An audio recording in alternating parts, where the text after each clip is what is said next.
Coming up on show 593, Tesla's version 10 software is finally rolling out to most people. Gas station pumps becoming EV pumps, and Maserati's big electric push. Those stories and many more coming up on your edition for the final working day of the week, Friday 27th of September. My name is Martyn Lee, going through every EV story I can find to save you time. Got to say thank you, as always, to myev.com. What a genius idea it was to have a marketplace that only is about buying and selling, learning about electric cars or cars with plug sockets. Somebody had to do it, and MyEV were first, and it's a fantastic resource in the USA for you to be able to use. Check it out, myev.com.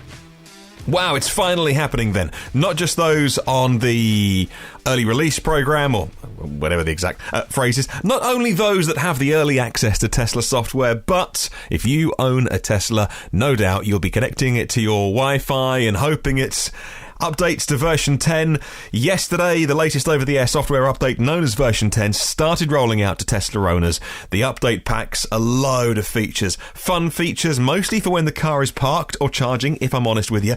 According to the tech site Mashable, who says games like Cuphead are coming to the Tesla Arcade, and a new Tesla Theatre application houses all the streaming video options.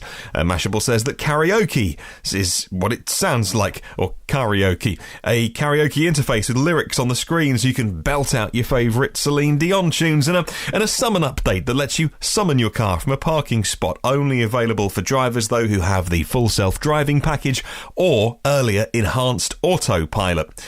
Other updates are streamlining Sentry mode, and the new mysteriously named Joe mode lets you lower the volume of your parking chimes and the other alerts if you have a sleeping baby in the car. I did ask last week why it was called Joe mode. Maybe 4 or 5 people replied to me actually on the YouTube comments and on Twitter saying, oh, it was because a guy called Joe on Twitter asked Elon for this feature. I don't think it was.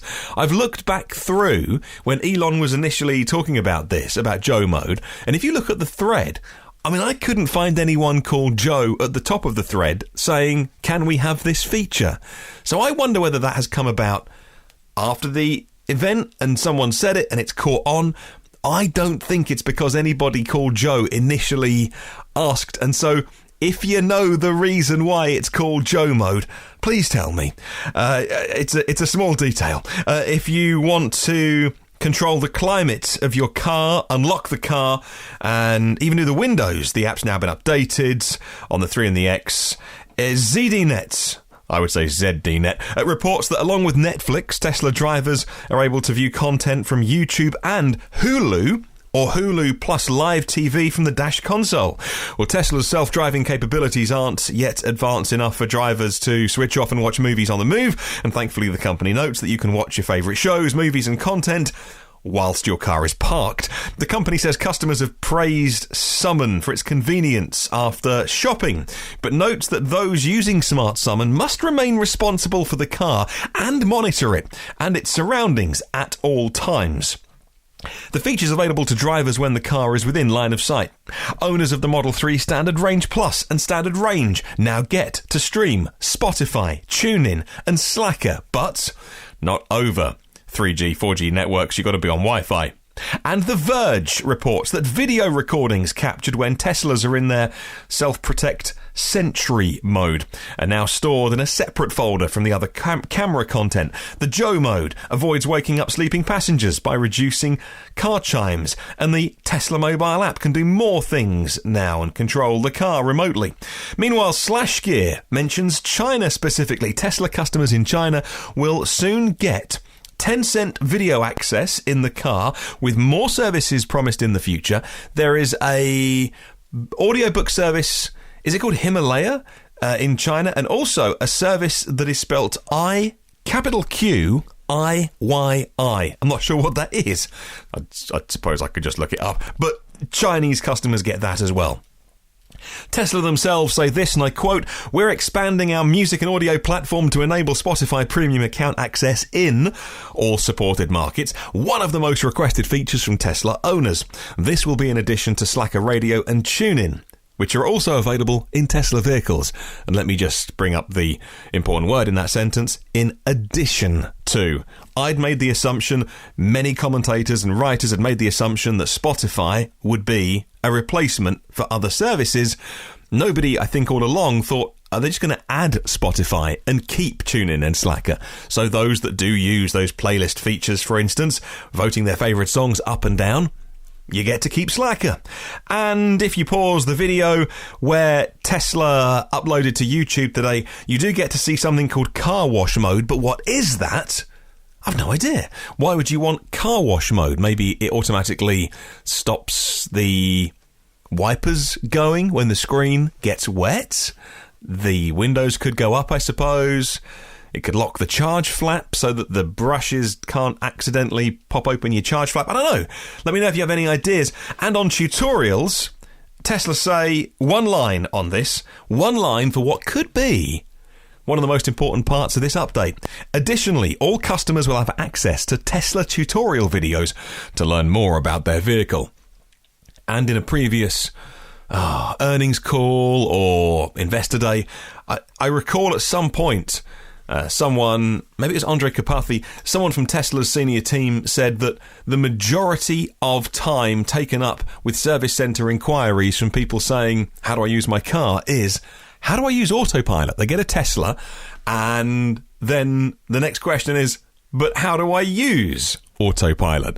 And even things like, you have to drive it for 40 or 50, 60 miles before it calibrates and all those kind of things. So now there are a series of tutorial videos, YouTube-style short tutorial videos about how to use all the various aspects of your Tesla, which, when you get your car, you do the paperwork, you get the key. If you want to sit in the car park of the Tesla service centre, you could do, and I guess watch, connect to their Wi-Fi and watch these videos.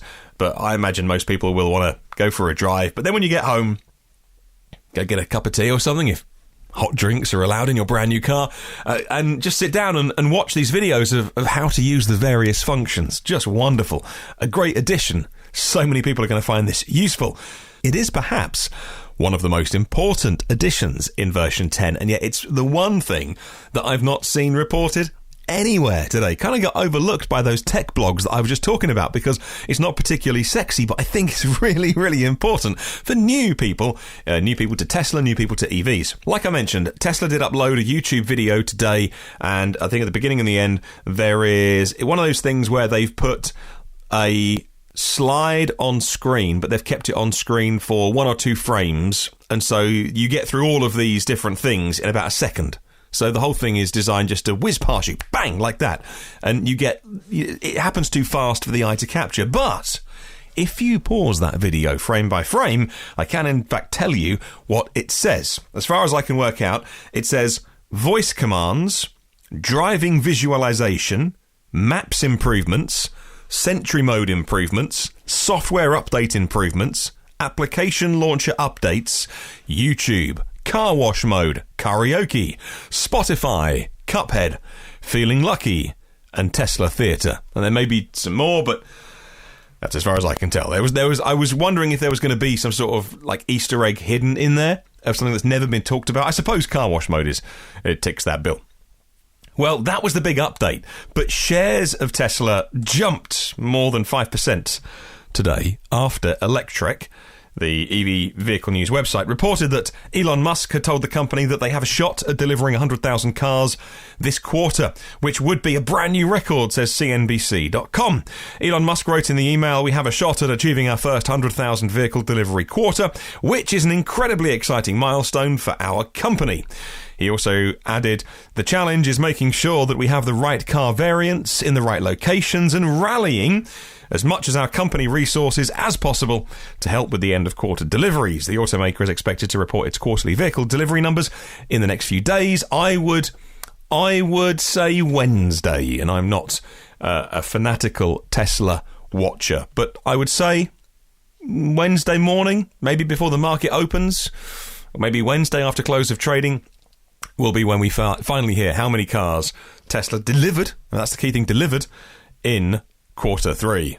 Okay, moving on. The term gas station may no longer be an accurate description for a Circle K refueling outlet in Oslo, in Norway.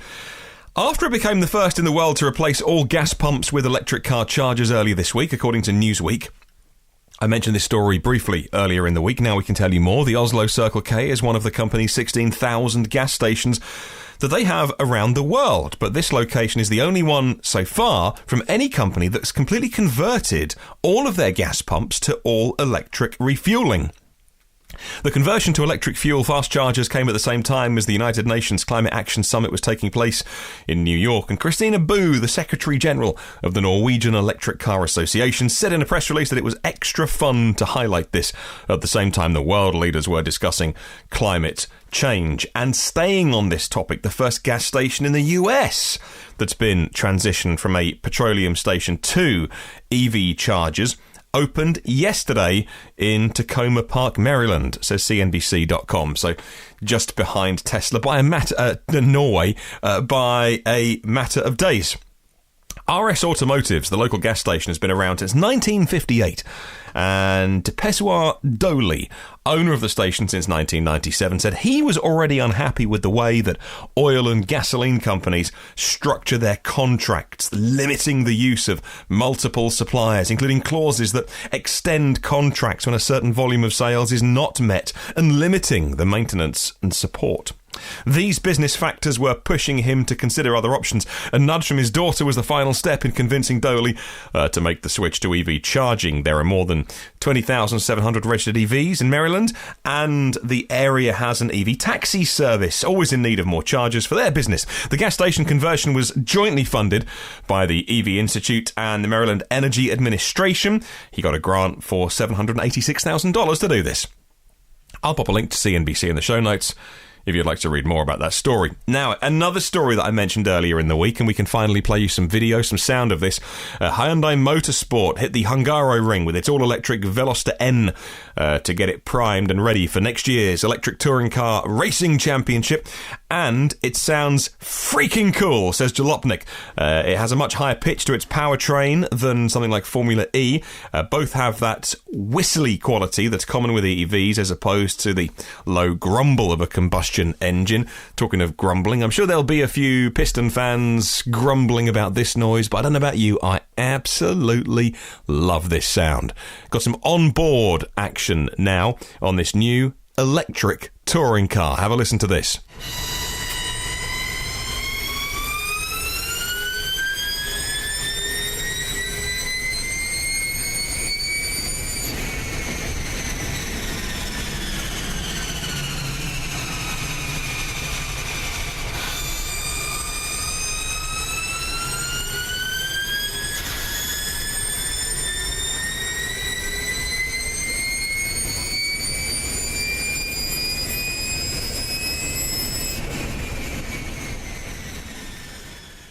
Alright, video's about 4 minutes long, so I'll pop a link in the show notes if you want to watch the whole thing. Maserati are next, and today they confirmed they were electrifying their whole range, from sports cars to saloons and crossovers. Big news!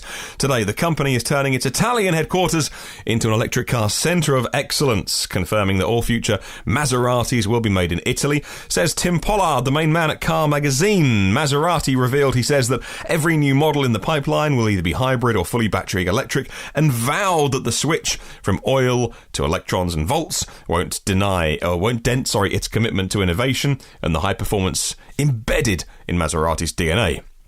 It also committed to extended range and ultra-fast charging capabilities, made easier by the brand's late arrival into the EV space. You can follow Tim, by the way, as I do, and actually I know Tim. Tim Pollard Cars is his Twitter, at Tim Pollard Cars. He looks after Car Magazine in this country, one of my faves. I'll pop a link in the show notes if you want to read more about that story. Well, from an expensive Maserati to an even more expensive Bentley, the new Bentayga plug-in hybrid went on sale today here in the UK, with prices starting from a little over £133,000, says Motor1.com. Well, the luxury 4x4 is described by Bentley as the world's first true electrified luxury car. Few people would argue with that. However, that's what Bentley have said, the world's first true electrified luxury car, and offers an all-electric range of just 24 miles on the WLTP efficiency test, of course, because it probably weighs a couple of tons and the rest. It's got a 126 brake horsepower electric motor, and that does kick in to eliminate turbo lag when you're out and about and driving on your piston. Meanwhile, the power comes from a high-voltage battery that gets recharged in 2.5 hours. Let's hope that the Bentley buyers of this car that have got £133,000 just down the back of the sofa drive this for a while, love the electric feel, and their next car is all electric. Well, let's go down under. And Australia's getting more ultra-rapid charging. Bonza! ChargeFox, which claims to be Australia's largest EV charging network, is increasing the number of ultra-rapid EV chargers it has in the country, as per Business Insider Australia. The company revealed the target locations for 22 sites in the first phase of ultra-rapid EV charging in Australia. It's part of ChargeFox's broader goal to have more than 100 ultra-rapid charging sites in the country. They have 5 ultra-rapid stations open and 17 more in the works, connecting Adelaide, Melbourne, Sydney, Brizzy, and additional sites in WA, in Western Australia, where even Australians don't go, and Tasmania. I jest, Western Australia, of course. It's full of Australians, but probably full of also of expats from Britain. Plenty of us Brits have moved over to Perth and enjoying the sunshine of WA. I've been once. I went for New Year 2000 something. 5, 4, 5, 3. Oh my goodness, time flies. I went for New Year in Perth, and a very enjoyable evening it was as well. Right, final story today, and this is it may put a smile on your face or may not. I don't know. But, I told you a couple of weeks ago that Rimac and Mate Rimac and the man behind the company wanted to crash test the Rimac C_2, in order to make it available all around the world. Because if you don't do your crash tests, it limits on where and when and how you sell. And he wanted the car to be on general sale all around the world. And so, that's what they've had to do. They've had to take 5 of these Rimac C2s, cars that will do 258 miles an hour, and crash them into bits. But it's important to do in order to prove their safety. Now Rimac have released a video containing footage of the cars crashing. I will remind you that each one will go on sale for £1.5 million. It's all part of their homologation process. Not only will it ensure it's safe and road legal, but also it means that around the world you can indeed sell the car. But still, 5 cars, and they had to smash them to pieces. Says Top Gear, it's never easy watching a super rare, desirable electric hypercar that's got 1,887 brake horsepower get squished. A reminder on the stats: 0 to 62, 1.97 seconds. 0 to 100 miles an hour, 4.3. The quarter mile in 9.1. 186 miles an hour gets reached in 11.8 seconds. So from now to 12 seconds time, you could be doing 186 miles an hour. For those that can afford it, you're going to enjoy that car. Right, let's talk about question of the week this week with myev.com. What do you want to hear on this podcast? Is it only about pure electric cars? Is it a bit of hybrid news? Is it plug-in news? Do you want to hear about bikes, scooters, planes and boats? And what else? Let me know. And we can tailor that so that as we head into 2020, we're knocking on show 600. We can make sure that this podcast is everything that you want it to be, and means you can share it with your friends and family and people you know who might be interested. And it can be a podcast that you truly believe in, enjoy, and are happy to share. So let me know. My email address is hello@evnewsdaily.com. If you want to leave a comment on YouTube and the Facebook comments, that's good as well. I'm really rubbish at checking the Facebook, so do the YouTube, because I'm always checking the YouTube comments. There are 254 patrons of the podcast, and your generosity means we get to make the show. Patreon.com/evnewsdaily. Hello, Phil. Phil Roberts of Electric Future, a premium partner. Hello, Brad. Brad Crosby, a premium partner, and the gang at Avid Technology. They'll be back on very soon. 592 shows in the archive, new ones come at you first and free and automatically on all the major platforms, Apple, Google, Spotify. The blog is evnewsdaily.com if you want to check out that. It's a simple WordPress blog. Please don't get your hopes up. It's done. It's self-done by me, and I know nothing about making websites, so it is super simple, but it gets the job done. If you want to see any of the show notes, if you want to catch up on the social, search EV News Daily. Have a wonderful day. Catch it tomorrow, and remember, there is no such thing as a self-charging hybrid.